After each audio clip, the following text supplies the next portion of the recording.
We are 22S Radio. 22S Radio is 22smedia.com and 88.1 FM KKJZ HD3 Long Beach, Los Angeles. Ladies and gentlemen, boys and girls, children of all ages, and now our World Broadcasting Tag Team Champions of the World and a Cruiserweight Champion. I'm Ethan. I'm James. I'm Rob. And this is episode 176 of Beyond the Ropes. We are BTR Pro Wrestling Talk. I'm your host, Ethan. You can find me on Twitter at EthanM95. You can follow the analyst James Williams on Twitter at JHW Reporter. And you can follow producer Rob Flores at Rob Flores Media. And don't forget the R2 DMs for Ethan. I don't believe there was any sign of him on Monday Night Raw this past week. Interesting news there. But in some other news, you didn't know? Someone isn't with WWE anymore. Some news kind of broke a little earlier today. I don't know if that's official. I mean, it's official, but it's been reported. It's out there, yeah. It's out there. By Sean Ross Sapp of Fightful Select. That's right. It's out there that apparently some cuts coming to NXT and the PC Performance Center crew in order to kind of gear away from the black and gold, which we saw some of that in New Year's Eve as well, which I'm sure you would like to discuss in a little bit. But it looks like they're molding that into more of a 2.0 territory, more main roster-ish, I guess, back to, that style. Just kind of remolding it a little bit into what the vision is going forward for the NXT 2.0 show. And obviously the Road Dogg, much like Shawn Michaels and Triple H, were a big part of what they did in that black and gold first era of NXT. But yeah, so they're definitely changing things up. I think it is kind of weird, though, when you have, is it that different whether or not you're keeping Road Dogg there or not, for example? I'm sure there's other people, but it's just kind of sure, there's a mindset one way, but Road Dogg, I would think, he understands and would be the first one to know how to adjust to anything, right? And maybe he wouldn't be the lead anymore or whatever the case he was. I think he was the lead at one point, or maybe that was just from Raw and SmackDown, but it's just so weird that you'd have to fire a guy. You can't just move him somewhere. But again, at what point does it become more about firing him because he was on the black and gold NXT, and how much of it is because it's just another way to kind of cut, but at this point, how much more? We don't have a live visual of what backstage looks like, but I have no idea. I really don't. It's interesting. It's a weird thing because it seems like they're just cutting people left and right, as we've known for the last 2 years. I don't know how much more cutting they could really do. And you're right, they could, Road Dogg could have evolved or been transitioned into something else, a different role. I know for a while he was on SmackDown before he came back down to NXT because of his differences with Vince McMahon. Obviously started working with Triple H down in NXT, Triple H and Shawn Michaels. And remember, he did have a health scare. I don't know if it was last year or the year before. It's been a while, so I don't know how long he's been actually back to work. But yeah, obviously, I think it's been like 2 years, hasn't it? Maybe it has been a little while now, because I think maybe it has been a little bit. That was the first thing that came to mind for me too. I'm like, dang, maybe I would assume they're taking care of him on the back end still, regardless, and everything going on. But yeah, it's just kind of unfortunate. I don't know. Will he find a spot to land somewhere else? I'm sure. Maybe AEW. No, Rob, I don't think he's going to compete. No, I don't think we're going to see the New Age Outlaws back as a reunion on AEW. But then again, never say never. But yeah, I don't know. It's just kind of a weird situation on where, what happens, right? It's just, I don't know. It's just kind of unfortunate the way some of these things have to happen. And yeah, I get it. You want to change the show and everything, but you don't have to fire people unless there's more or other reasons. And again, this is just Road Dogg we're talking about here. So who else is getting kind of getting cut here and whatnot? Well, I guess we'll find out like everybody else will. But yeah, it's just kind of crazy times right now. Yeah. Speaking of the New Age Outlaws, a fun segment that involved the New Age Outlaws probably over 10 years ago now, featured the late, great Betty White, who just passed away New Year's Eve. Very unfortunate. Just have to mention that out there. Yeah, a couple years. I was there. They're a couple weeks away from 100 too. They had magazine spreads for her and everything. Not spreads, but magazine covers and everything. Well, it was more than a cover. It's I just got it in the mail as well, the commemorative edition, which featured a whole magazine about her. Mm-hmm. And you said you were there for this. I was there. There was in Los Angeles when she came out with Big Show, and she threw out that famous line. I don't know if I can say it on the air, but it's there. There's she said I'm gonna kick some butt, basically. But okay, I'm trying to remember this segment. It was a really cool segment, and then the New Age Outlaws was backstage. I think they tried to like poison her or something, pull a prank on her. That sounds familiar. And then she switched it up on them, and the New Age Outlaws. Yeah. You know what? Missed opportunity to have a feud between the fabulous Moolah or Mae Young versus Betty White, right? Yeah. It's a shame, but she'll be missed, I'm sure. WWE did acknowledge her.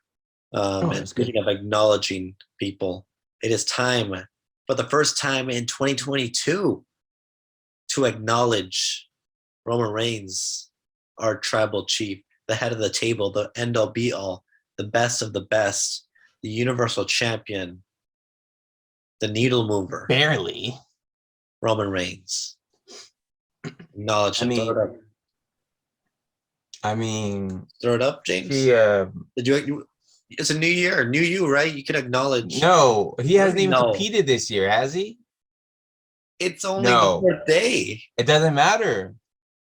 A real champion is willing to compete any day, anytime, regardless of the year. Just because it's 2022 does not give him the right to think he can just coast through the month of January. With that being said, he did test positive, and we do wish him a speedy recovery. Speedy recovery, yeah. Speedy recovery. Our tribal chief is down, but he's not out.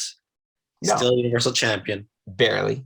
Apparently, one of the Usos, I forget which one, did say he was doing well, and he's probably playing a bunch of Call of Duty. So he's probably making people acknowledge him online. Probably, who knows? Imagine playing Call of Duty with the tribal chief. I couldn't say I had Roman pegged as a Call of Duty guy, but maybe that makes sense. Hey, maybe if I ever run into him again, I'll have to ask him about that. But with that, acknowledge him as well. I'm not going to acknowledge him, but I will talk to the man again. I'd be more than happy to talk to him again. So with that being said, yeah, I know, like, obviously he's been sick. He has leukemia. I think he had leukemia, prior to, two times, but I'm not sure if he's immune compromised, or I don't know if I heard something about that, but yeah, obviously he's kind of one in that high risk category, I would imagine, just because of his previous health conditions. But good to hear that he is doing well, and yeah, hopefully we do kind of get him back soon, because not necessarily that the needle may have been moving in a direction without him, the opposite direction without him, but sure, you want to keep him and have that championship appear, just to make sure the needle continues to move in the right direction. Absolutely. And we talk about the new year, kicked off the new year with a WWE premium live event. That's what they're calling it now. No longer pay-per-views. I like it. I like the premium live event name. They mentioned that a few times throughout the show. Premium live event. All right, that works. I can get behind it. It works. I think it works. Not bad. I mean, you're not really any pay-per-view anymore. Not for them, anyways. I mean, you're still paying for it, technically, but in a streaming platform. I don't know. Whatever. I mean, I can get behind. What is it? Premium live event. Premium live event. Say it with me, James. Premium live live event. event. There we go. Here There we go. Got The it in. PLE. Awesome. Or play. Plea. The plea. The It plea. depends if there's a little accent on it, but we'll work out the details after the show.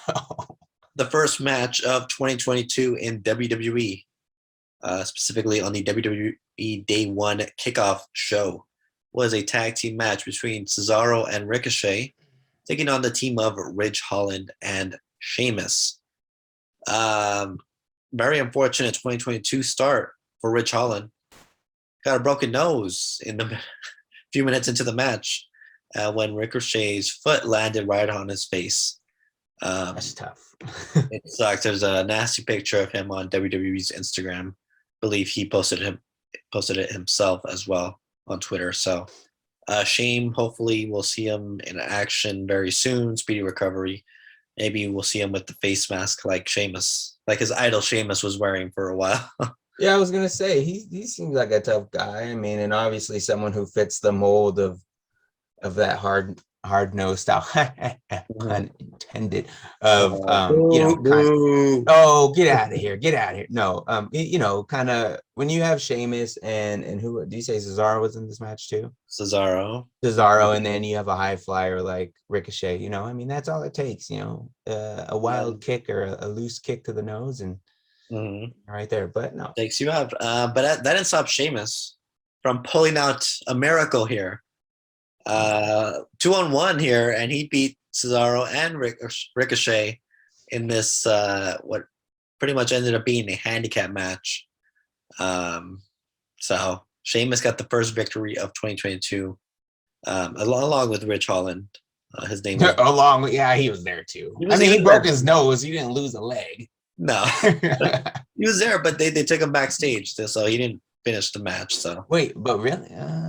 Yeah, they did take him to the back. Sheamus was a 2-on-1 handicap match for most of it. For broken nose, was there? Okay, so he kept on bleeding, I believe. I was gonna say there had to have just been a significant amount of blood because I know they put the gloves on and all that. So I mean that makes sense. Let's see. We have the predictions we did give on social media. Mm-hmm. And let's read the kickoff show once at least for this first match. Here, I predicted Sheamus and Ridge would end up winning this one, and so did both of you. So we each have one up there. That's all right. I see what you did with your little one thing there. I see what you did. Throw it up. Day one. Yeah. It was honestly their show. It was day one. Was it? The ones. What was it? Because if Roman was on the show, he would have won. Okay. No.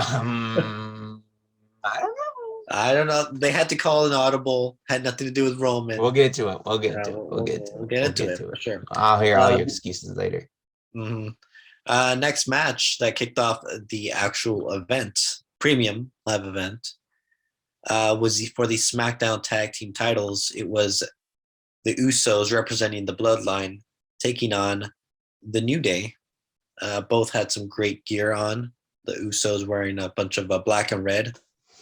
And then we had the New Day wearing some Tekken-inspired gear. So there you go. This was a very fun match. I mean, anytime you get the Usos and the New Day in the ring, you're in for a treat. So why not kick off the show with a nice tag match here? A lot of back and forth. Let's see. Eventually, there were a lot of near falls as well. I think they kicked out of an Uso splash. Mm-hmm. There was also a kick out of the Midnight Hour, I think someone kicked out of. So they kicked out of each other's finishers. Ultimately, it ended with the newly named 1D, formerly known as the 3D, now the 1D, the one and done, as they're calling it. Really? The Usos hit that 1D on Kofi to get the victory. I believe it was Kofi to get the victory. And I see you tweeted on here, you called that the match of the year. It was a match of the year. Look at that. Okay. To be fair, there was only one match prior, but That's right. That's right. there might be a new match of the year. We'll talk about that a little bit later. A new match of the year, but up until that point, that was the match of the year. I'm making bold predictions. I mean, you could have made the case about the other match too. It was a match of the year candidate up to that point too. Honestly, it was. I mean, I guess maybe technically still could be. I guess for 30 minutes. I mean, it was. Hey, we read the top 20 matches or so from last year. As of right now, I would think that match still holds in the top 20 match. Both of these, yeah. To be fair, we're being honest here. We got to write these down. Yeah, and watch them shovel in and out every week. All right. So for predictions here, I had the Usos. James had the Usos. Rob had the Usos. I think you guys copied me for all these, but it's all right. Imagine thinking that. You don't bet against the bloodline unless you're James for some reason. Yeah, but I'd pick them. I guess, but you wouldn't have picked Roman. No, I actually kind of considered it. We'll talk about it. All right. Well, we'll talk about it for sure. So great kickoff to the new year with the tag team title match. The next match wasn't as great. Didn't really need to be there, but it happened. It was Drew McIntyre versus Madcap Moss. Oh yeah. Okay. This was a okay match, but I don't think anyone really cared for it. You're saying Madcap Moss didn't get over? Madcap Moss is fine. It's just his character is not. I don't think it's very popular. Yeah. So it just wasn't an interesting build-up. I don't know. People just don't really care. And was Corbin here for this? I'm trying to. Corbin was supporting his buddy Madcap. Okay. Madcap. I don't remember if he got. I think he did get involved. He did. He would have had to. How would he have not have? Why not? Madcap ended up eating the pin, of course, getting a claymore to the face. Later on in the evening, before I forget, Drew was kind of still looking for them, I think. Because you said after? After the backstage. And then he was attacked, brutally attacked by both guys, and they injured his neck. Apparently, he's been dealing with some neck issues. So he might actually be out for a little bit. Wouldn't it be the craziest idea to have a little break from Drew McIntyre for a little bit? He needs something considering new. The run he had. Yeah. He needs something new. He needs. I mean, not even if it's something new, but he just needs a little bit of a break. Yeah, let's give him a little break. And speaking of breaks, we're gonna go on break. To that. See? When we return, we're gonna talk more WWE Day 1. And hopefully we'll preview the return of the Tribal Chief very soon as well, right here on Beyond the Ropes. We are 22S Radio. 22S Radio is 22smedia.com and 88.1 FM, KKJZ HD3, Long Beach, Los Angeles.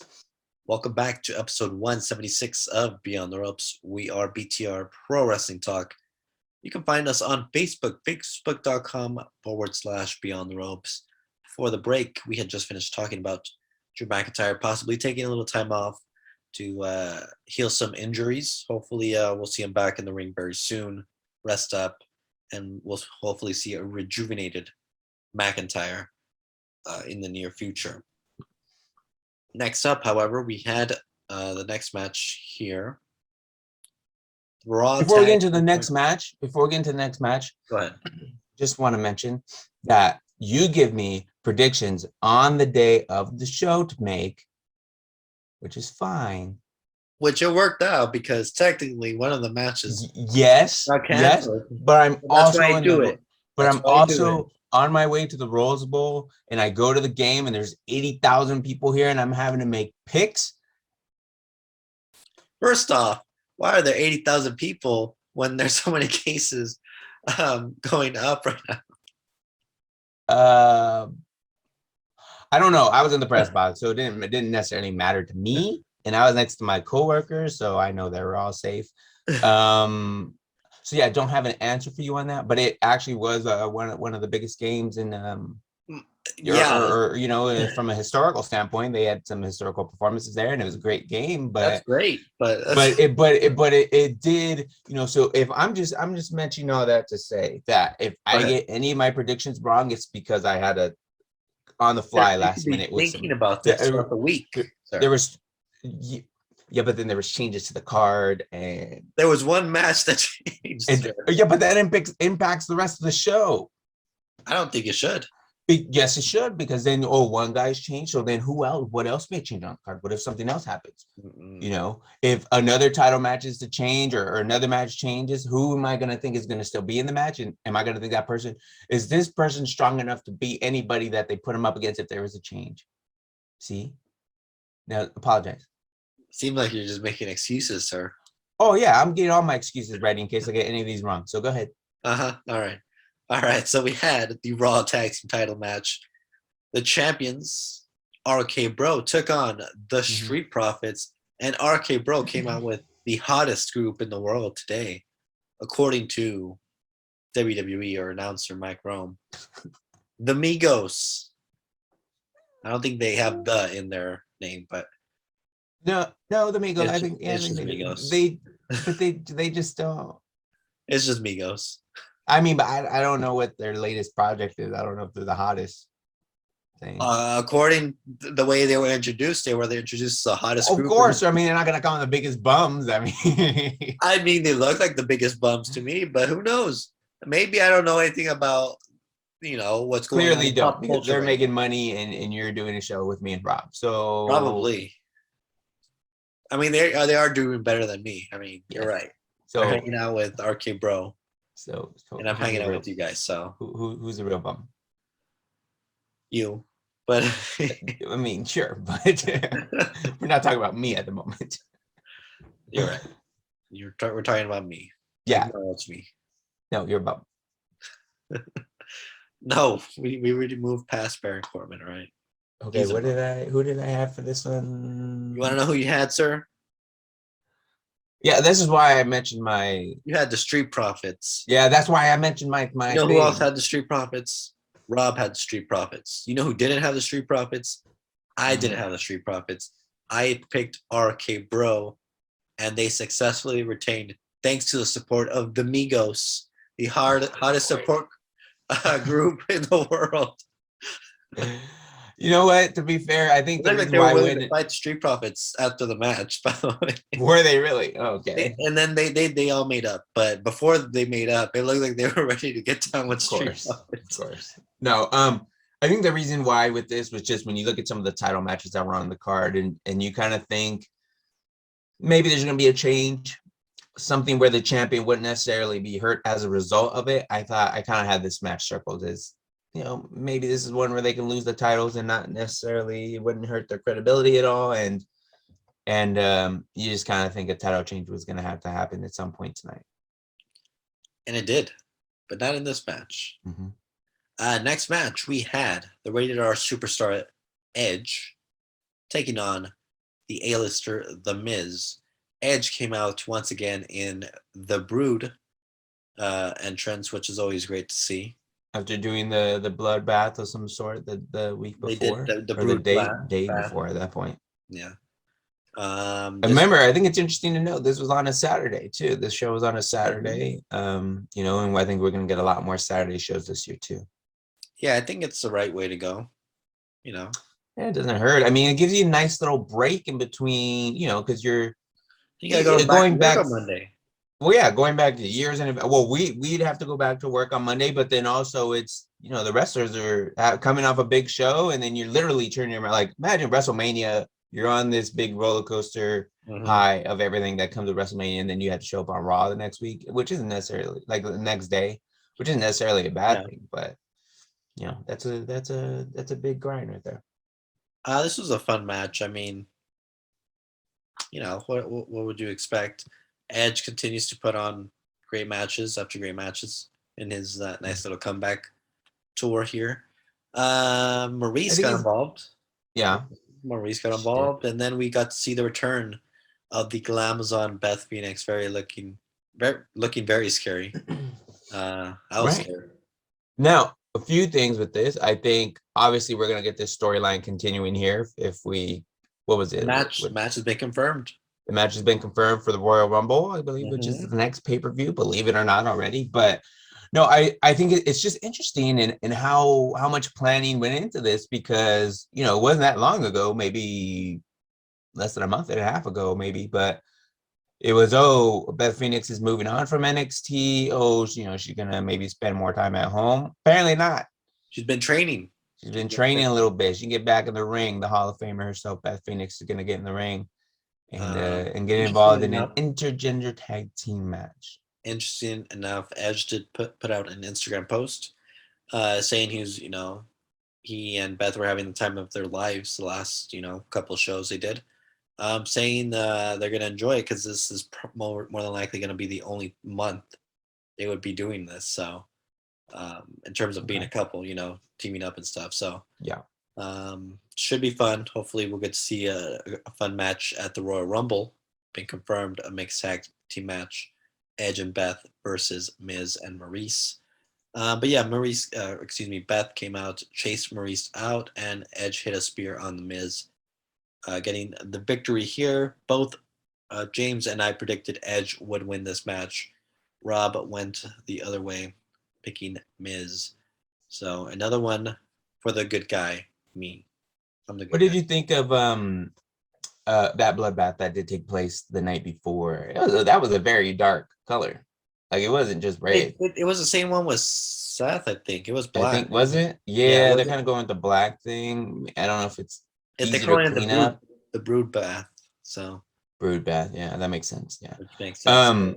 It having red, insinuating it's blood. It's not very PG. So I just thought maybe the coloring was off. Maybe they just misjudged. But now that you mention it, now that they've kind of done it twice in a row, maybe there's something to it. But just again, real quick, and we kind of talked about this the first time Edge kind of went with the brood theme. And it's totally understandable considering that, he's kind of, this is his last run and whatnot potentially. But I mean, this is all coming not long after Gangrel was going to get a little bit of a brood entrance of some sort with AEW and have his little moment and make a little money off of that. What are your thoughts on them just kind of building off of this now with Edge and kind of running with it and really kind of holding their ground and establishing this or reintroducing in some cases this brood gimmick of sorts and keeping it within WWE? Like, what are your thoughts on just them bringing it back up suddenly? It's been used to advance the story.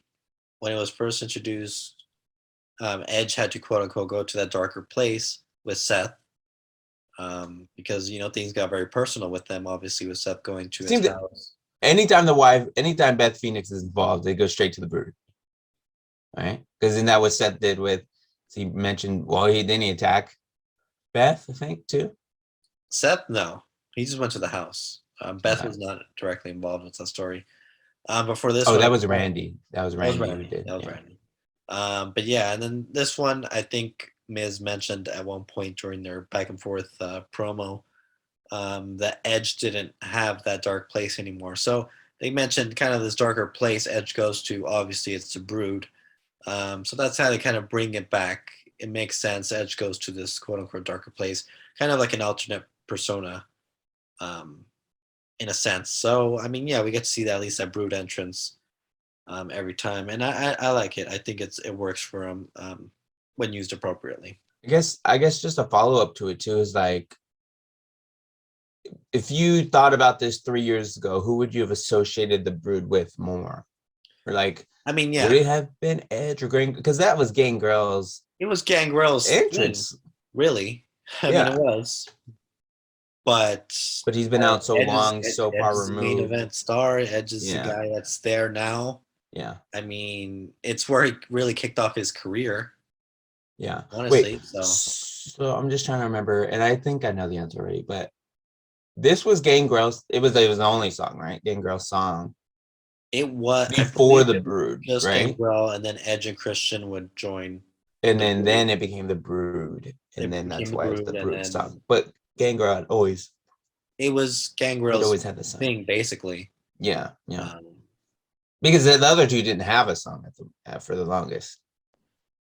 I don't remember. Well, no, because Edge was doing some solo stuff before. Edge did some solo stuff, and then as he was introduced, right? Christian was introduced, and I think that's when they kind of got together, and then eventually the Brood happened. Christian was in it. He got introduced in it, and then they attacked Edge, and then all of a sudden, a couple weeks later, Edge was then a part of There you go. That sounds right. Brood. So yeah, I just interesting again, just trying to associate that. But anyways, carry on. Anyway, so it looks like we're going to see some more Edge, Beth, Miz and Marie stuff there. Should be fun. Moving on to the next one. The Raw Women's Championship match. This was a fun match. Becky Lynch, Big Time Bex, defended the Raw Women's title against Liv Morgan. Here, Rob predicted Becky. I predicted Becky. James, you went with Liv on this one. And although Liv did give a great performance, it's probably her best match that I've seen her in. She did suffer defeat here with getting hit with the manhandle slam.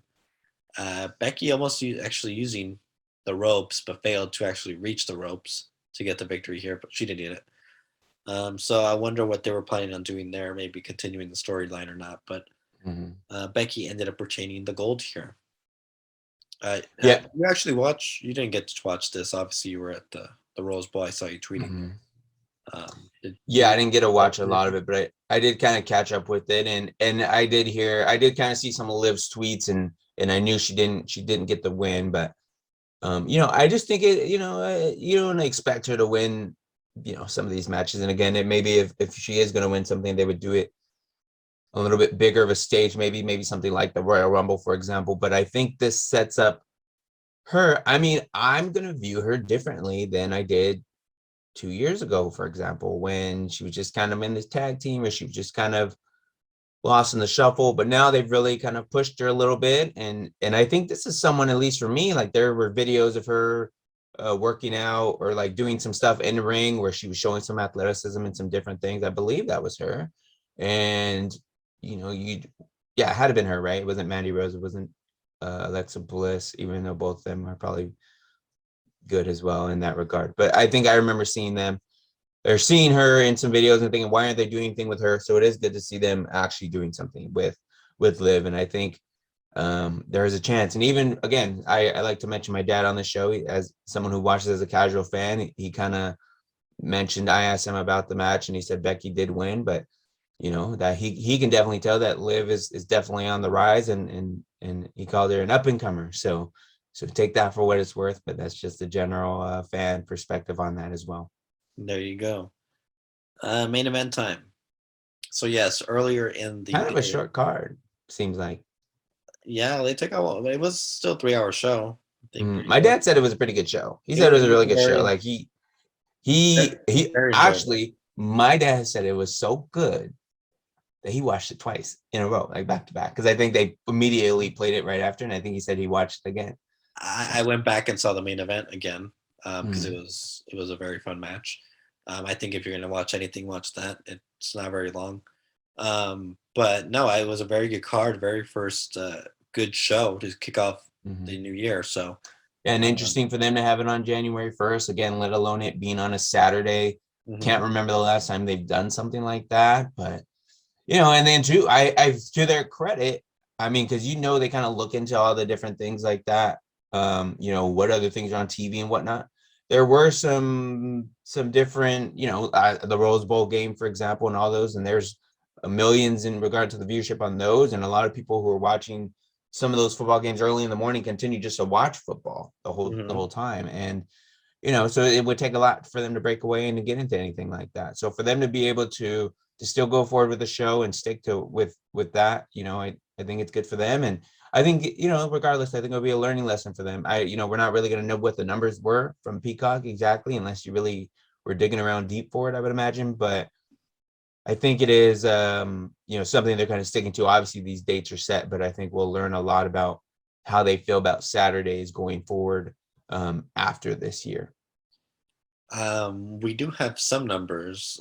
regarding Peacock, overall viewership for Yeah. WWE content on Peacock.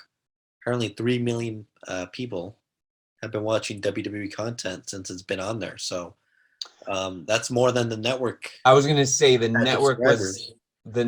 the network. I remember it was a big deal when they got to 1 million, right? Yeah. So I don't think they had So that much more than 1 million. It was like maybe yeah. 1.5 would be the highest, maybe. Mm-hmm. So WWE is doing well with their viewership. And speaking of viewership and needle movers, Roman Reigns, as we mentioned, had announced via Twitter that he had tested positive for COVID-19 and that due to protocols, he would not be allowed to participate at the event. So, fortunately, he was sent home. Again, wishing him a speedy recovery. WWE shortly after announced that Brock Lesnar, via his free agency, would be added to the Fatal 4-Way match between Big E, Kevin Owens, Seth frickin' Rollins, as he's now named, and Bobby Lashley. We'll talk more about that Fatal 4-Way right after the break. All that and more right here on Beyond the Ropes. We are 22S Radio. 22S Radio is 22smedia.com and 88.1 FM, KKJZ HD3, Long Beach, Los Angeles. Welcome back to episode 176 of Beyond the Ropes. We are BTR Pro Wrestling Talk. I'm your host, Ethan, joined alongside the analyst, James Williams, and producer, Rob Flores. You can find us on Twitter at RealBTR Radio and on YouTube. Just search up Beyond the Ropes, and you'll find over 170 episodes currently uploaded there. For the break, we were talking about the main event of WWE's first premium live event of the year, WWE Day 1, which featured WWE Champion Big E, Kevin Owens, Seth frickin' Rollins, Bobby Lashley, and the newly added Brock Lesnar due to Roman Reigns being sidelined by a positive COVID-19 test. Now, we all did manage to get predictions in when this was announced. Both James and Rob ended up picking the champion Big E, successfully retain.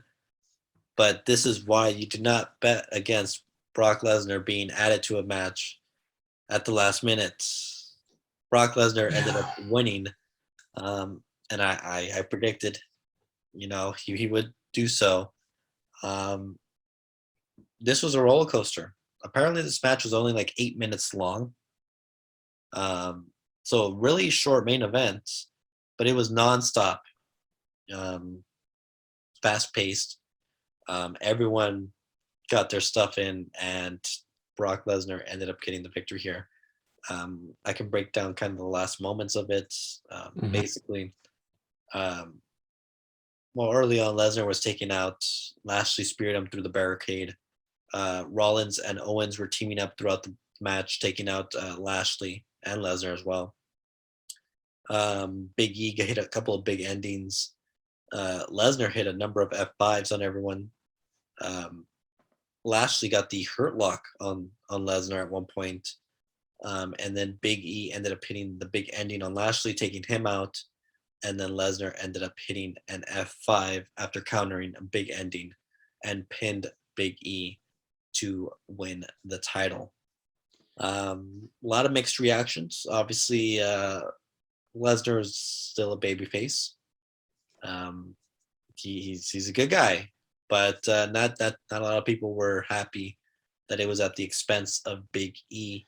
Another New Day member gets destroyed by Brock Lesnar. Apparently, the New Day's kryptonite is Brock Lesnar, because now this is the second WWE champion of the New Day losing. This is Lesnar in a very unfortunate fashion, I guess. I mean, this wasn't even supposed to happen, and sure enough, just a couple of hours later, after it was announced, it happened. So, I think, but then again, you mentioned the New Day having big Brock Lesnar as their kryptonite. I think Brock Lesnar is the kryptonite for a lot of different people, right? But some good stuff, I think, regarding Brock Lesnar. And again, I don't think I would have imagined myself saying that in recent years. But again, I've liked what they've been doing with Brock and just kind of letting him kind of show this side of himself a little bit. some interesting stuff after he won the title. I guess he was in a bar in Atlanta, I believe. I guess that's where the show was. But anyways, he was in Atlanta and runs into hockey great and former LA King, Wayne Gretzky, and he took a photo with him. And so you got Wayne Gretzky and Brock Lesnar in the same photo holding the title. I thought that was pretty neat. And then obviously there was that video that kind of made its way around social media of Brock stopping to kind of interact with that fan there and do that video. And Brock was all smiles. Now, regarding the match and the storyline itself, I think it's pretty, it doesn't come as a complete surprise, I guess, that Brock won. When you think about it from a storyline standpoint, the case can be made that any of those other guys that were in the match weren't prepared for Brock Lesnar, weren't expecting Brock Lesnar. So of course that does throw a monkey wrench when you add anyone else suddenly to a match, let alone it being Brock Lesnar. But yeah, I mean, I think the case can be made. I mean, I don't know how many times Brock has had any sort of interaction. I'm sure they've had to some degree with Brock and Big E. So yeah, I just think from that standpoint, I think it, of course, Brock's gonna get the best of that mix. But yeah, so, sadly, it does kind of put an end to Big E, but obviously Big E's the one who did eat the pin there. And I think even Brock came out last in the entrances. And Brock and Big E came out fourth. But I think with that said, I don't think there's too much to look into because it's kind of like, hey, here's your four guys. But then also, that last entrant was kind of like, oh, here's that sudden surprise, right? And it's like, where else would you have put Brock, let alone him being the surprise guy in this match? Not surprise, but sudden add to this match. Where else would you put him? I think that was a question I had as someone who wasn't able to catch the show as it happened because I was at the Rose Bowl. I think from a storyline standpoint, they did answer the question I did have pretty nicely, as you mentioned earlier, by stating that Brock was still a free agent, and that gave him the flexibility to move into this match. Because as soon as I found out that he did win this match, I'm looking like, wait, how is it all of a sudden he's able to slide into this match and now he's going to be on the other show, or how is this going to work? Now, with that being said, I think it does, make sense just from if you're going to have Roman Reigns be out of the match, and obviously Brock Lesnar was part of that match with Roman.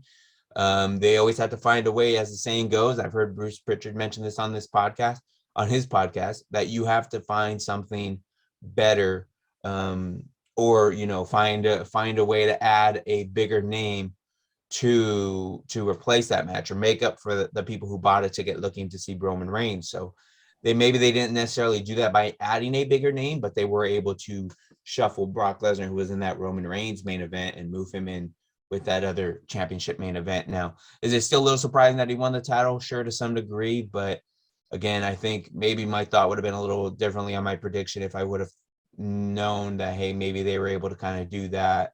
He was still a free agent thing, which I think still kind of makes sense. But then again, does it? Because didn't Adam Pearce suspend him? But maybe if it's just they're suspending him in which he can show up on the show, why couldn't he have just showed up on the other show? He was suspended in general. Yeah, but that's not. But Adam Pearce doesn't have a say on everything, does he? Is Adam Pearce on both shows? He is. Yeah. Oh, he is. I thought he was one, and then old girl was on the other. Mm-hmm. They're in both shows. Okay, I said corrected. Either way, I think it's good stuff though. Closing out predictions for the event. Good, go ahead. Talk about Let's get into it, right? Let's get into who got the most. Yeah, go ahead. I know that's what you're waiting for. Yeah, that's right. Let's see. Well, 1, 2, 3. 4. You got them all right. I got them all right. I know that. Yeah, go ahead. Say it. I'll say it for you. I got a perfect score. You're being so humble over there. Don't one over here. No, I got the clean sweep. I'm gonna go. I think I'm gonna go for a clean sweep the entire year. I'm gonna be honest with you guys. Right. Sure. Then you're gonna say my name. You're gonna acknowledge me by the end of the year. Jeez, imagine thinking that. Anyways, it doesn't matter how many of these guys got. They didn't get a perfect. Yeah, you don't need to say mine. I got a couple right. Maybe.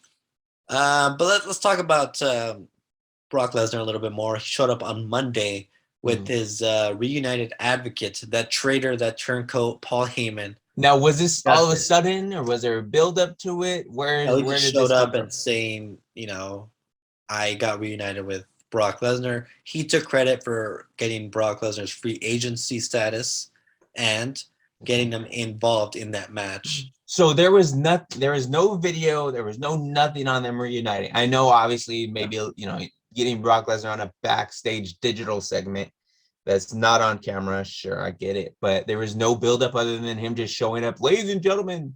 Yep. He said, literally, ladies and gentlemen, and introduced Brock Lesnar. He explained behind the scenes that he pulled strings to get Brock Lesnar in the main event on day one. And that's how and Lesnar thanked Paul Heyman. So he's babyface because he actually thanked Heyman, I guess. Although Heyman is still very acting like a heel. He said, there was karma on Roman Reigns for firing him. Now he's got COVID and stuff. So very, very, very low of Heyman. Woo! Very disgusting. No But way. Lesnar is apparently scheduled to show up this Friday night on SmackDown.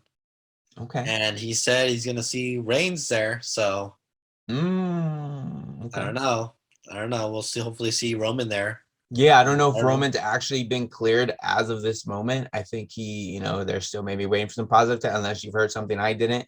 I don't know either. But yeah, he's going to be there apparently. So I mean, I think the quarantine window or whatever, I think, again, assuming that he does test negative or gets a couple negative tests, then I think he could definitely make it back in time. But yeah, did you have anything on that before we start talking about viewership? Yeah, quickly, Lesnar does have a challenger for the WWE Championship at the Royal Rumble. That fatal four-way match that was originally supposed to happen at day one happened in the main event of Monday Night Raw. Lashley is officially the number one contender. We're finally going to get that match. I think people have been asking for, especially Lashley himself. Yeah. We're going to get it one-on-one at the Rumble. So I think that is definitely interesting. Again, I feel like I might have mentioned this recently. But I know because my dad mentioned it. He said like literally within the last couple weeks before all this happened, that he has wanted to see Bobby Lashley and Brock Lesnar. And so he's definitely getting that match now. Again, I think one of the first interviews or the first things that came out of Bobby Lashley's mouth when it was made clear he was going to be returning to WWE is that he wanted that match with Brock Lesnar. That was definitely on his list. Took a couple of years, and I never thought it was going to happen. I'm still kind of up in the air on how this match will play out. Sure, both these guys have that MMA experience and background, let alone what they've been able to do in a wrestling ring over the years. But again, there's no high flyer in this match. I hope they don't try and add someone else into this match. But I just think it is kind of interesting to see how this will play out, because I don't think either one of those guys is going to be getting up on the turnbuckle. Maybe, but anyway, you're Brock Lesnar's going to hit that shooting star? I don't think so. Not at this age, no. Has he even tried to do a shooting star press since he almost broke his neck? He probably shouldn't have. I hope not. So again, I just think I just like mentioned my dad too, just from the general perspective and general fan point of view, which is something that WWE tries to cater to some degree or takes into consideration, has always been my understanding. So for someone like my dad who casually just watches wrestling to want that match, and now we're getting it, I think it's pretty awesome. Again, I'm kind of curious to see how they'll pull it off, but I think both those guys will do enough to get the job done. Now, with that being said, will that do anything to raise the stakes in terms of viewership for the Royal Rumble or going forward? Remains to be seen. I'm curious to see what happens if Roman, if Brock's supposed to be on SmackDown and Roman's supposed to be there. How does that tie into all this? We'll find out. And then there's also the talk of maybe does Bobby actually have a chance of waiting to see how how he fits in with how he can win this match with Brock. But the numbers for this past couple days, couple weeks now, or this past week. Rampage 453,000, AEW Dynamite with 975,000. Then you had Raw with 1.7 million for the January 3rd show that was earlier this week, and then also SmackDown show from this is from the Christmas Eve, 1.9 million. So, that I think the Raw number seems to have bumped up there a little bit, obviously coming off of that pay-per-view. So some good stuff there for that Raw number. The number I haven't mentioned, and this is from the December 28th show of NXT. They had 662,000. Now I'm curious to see what that number is going to be like for the show that happened yesterday, in which a new NXT champion was crowned. NXT New Year's Evil happened. Have yet to catch up with that. Yeah, but we did get 2 new champions actually. The first, a unification match, I believe, for the NXT Cruiserweight Championship and the NXT North American title. Roderick Strong failed here, unfortunately. Not surprising though. He's gonna get released, and he's gonna go over there with his buddies on AEW, and they're gonna be the Disputed Era, and it's in whatever. No. He's gotta stay the Diamond Mine. I'm all in on Diamond Mine here. Are you really? I'm all in here on Diamond Mine. Are you kidding or no? No, I'm not. I'm gonna buy myself a Diamond Mine T-shirt. I'm gonna join the Diamond Mine. And, I heard Bivens did some sort of play off of Puff Daddy Biggie Smalls video. I heard something about it. Haven't watched it yet. He was speaking jive with Trick Williams the other week. I'll have to watch it. We only have a few minutes here, so Carmelo go ahead. Carmelo Hayes, congratulations. Holds both championships. Looks like they're obviously building him up to something. I did predict he would be the NXT champion by the end of the year. But to kick off the new year, we do have a new NXT champion. Go ahead, your guy did it. Yep, Braun Breaker is your new NXT champion. It was only a matter of time, and they finally went ahead and got that done. Obviously, a cool moment for him, ending what was left of that black and gold era for Ethan there. Now that's out of the way. Did you see that GIF? Which one? He literally broke down an X in his entrance. I did not. The black and gold X. There was a black and gold styrofoam X in his entrance. He kicked it in half. If that wasn't symbolic of what's going on right now, I don't know what is. I'm depressed. I'm very sad. But yeah, Braun Breaker, your new champion, getting the win over Tommaso Ciampa. And then with that being said, I thought the cool moment after the cameras went off, you had Rick Steiner walk into the ring there, and there were some other videos showing his reaction. Go ahead. What does Rick Steiner have to do with Braun Breaker? Well, I mean, believe it or not, that's Braun Breaker's dad is Rick Steiner. I know the names don't match up and all that. No, what? Yeah. No way. Breaking news here on the podcast. Yep. Breaker news right here on the podcast. Breaker news on the podcast. But no, I thought it was a cool moment to have him there. Obviously, if that wasn't a sign that the title was going to change hands. And I don't think that he's been to that show before. Has he? I don't know if they showed him on the screen, because the videos I saw it was on the other side. He was on near the hard he was behind the hard camera more or less. So yeah, very interesting. I thought it was cool. They were barking, the crowd was going crazy for it, and I thought it was good stuff. Now, we can talk more. With the recliner? Huh? He won with the recliner, I believe. I think he did, and he had him in the submission in the middle of the ring there. Which was his dad's move, and then he did the recliner, which was obviously his uncle's Scott's move there. Yeah. So as we kind of finish up here, obviously would like to spend more time on it. We'll do a little bit more of that next week as we figure out where they go from here. But yeah, just a few other things. Obviously, we talked about at the beginning of the show with some NXT guys, some personnel being let go. We have kind of maybe seen some of those names starting to come out into the forefront here of who it is, and it's pretty much, again, anybody who was just kind of involved with that black and gold brand and the production side of that, including, I think, an important figure actually. So we're getting some other oh no, real quick. So on the personnel side for the black and gold brand, you had William Regal, who I thought is a significant figure on and off screen for the black and gold brand. He was let go, among some other. Scott Armstrong, I believe, was another one, and the Road Dogg. And then you have Timothy Thatcher being let go from WWE. This is all from Fightful. And then you also have Danny Burch being let go, Suzuki being let go, and then also Kathy Carino. And then who was it I saw from the Diamond Mine? I think I would you say Suzuki? Suzuki from the Diamond Mine was let go. And yeah.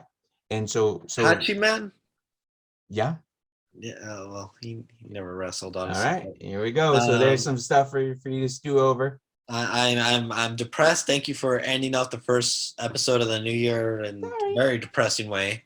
You may want to cancel your order on that Diamond Mine shirt. Oh Lord. All right.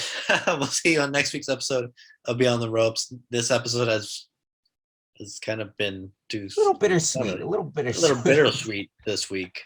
Bye. Yes.